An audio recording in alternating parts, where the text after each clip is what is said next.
Hey everybody, it's Matt Larson. Hey, in this video, I'm going to teach you guys about skip tracing. What is skip tracing? Well, a lot of times you're looking for a seller and you can't find them. You could also use this idea for buyers as well.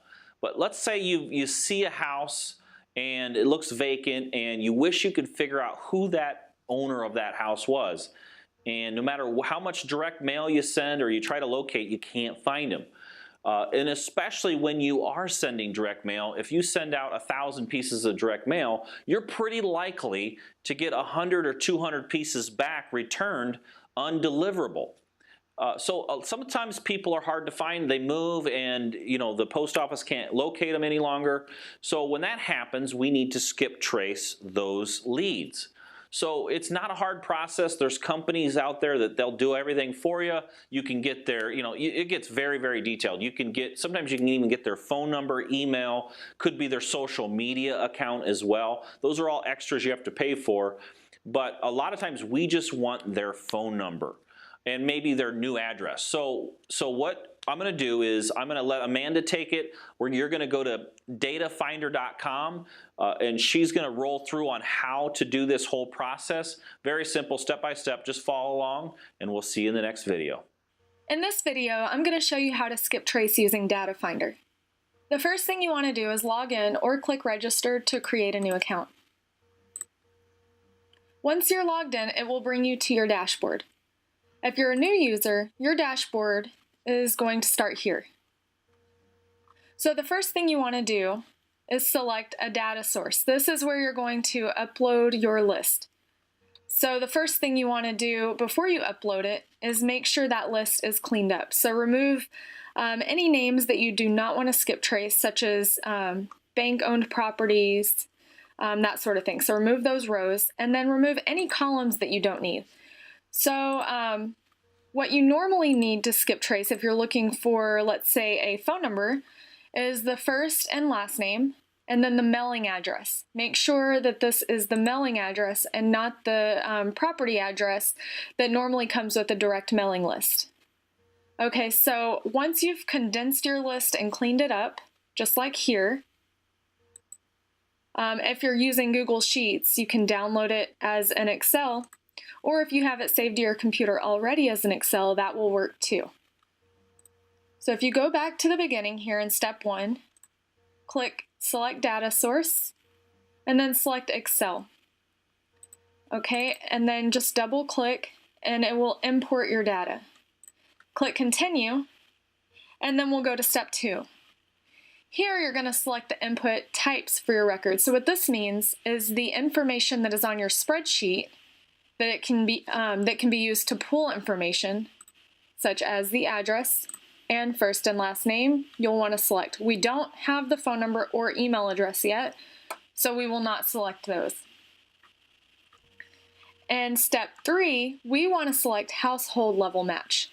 The reason we do this instead of individual level match is because if you read here, if you select individual level, it will only match to that individual person and not the household. So this narrows down your search quite a bit. And if we go to step 4, this is where we're going to select the data that we want. So you can, if you're looking for email, you can select consumer email. Here we're just going to select contact information for the phone number.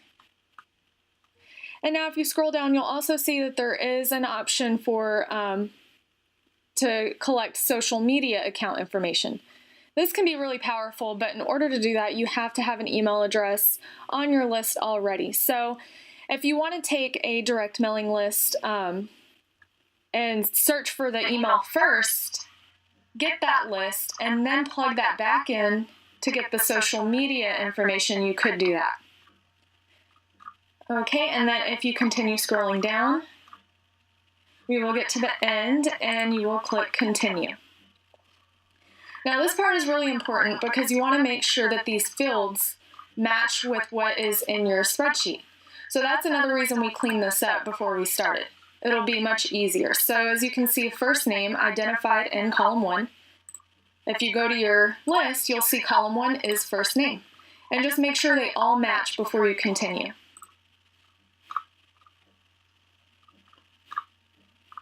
All right, and then once you've double checked those, click Finish. And you'll see that it's now in queue. And there's a few others here as well. So what I'll do is show you an example of one that's complete. So once it is complete, you'll receive an email that says you can now go and view your match report.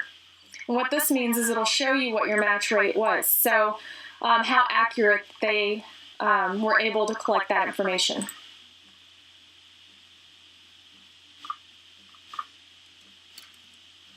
All right, so if we now go here, you can preview the appended file.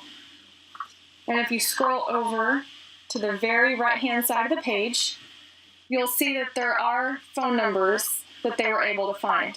Now, they're not going to actually give you the phone numbers until you pay for the list. But it just shows you what the accuracy was and how many phone numbers they were able to find before you decide to purchase that list. Now, if you decide that you want to proceed, over here on the right-hand side, you'll input all of your credit card information, agree to the terms, and then click Purchase. Then they will email you once your file is complete and ready to download. And that's how to use Data Finder to skip trace.